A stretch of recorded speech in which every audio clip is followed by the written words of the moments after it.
Every MacBook user should enable these hidden settings. So let's get started.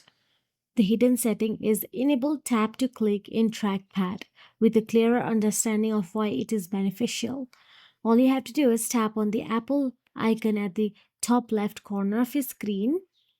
Then once you tap on it, from the drop-down menu, tap on the system settings or system preferences according to your macOS version.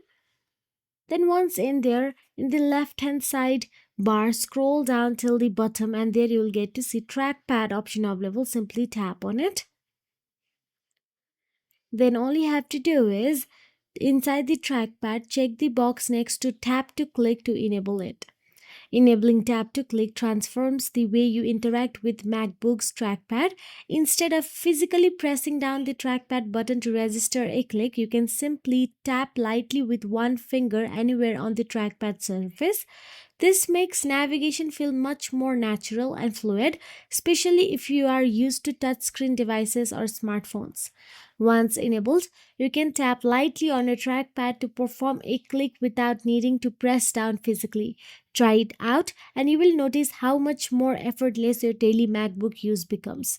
If you found this video helpful, please like, share and subscribe, and thank you so much for watching.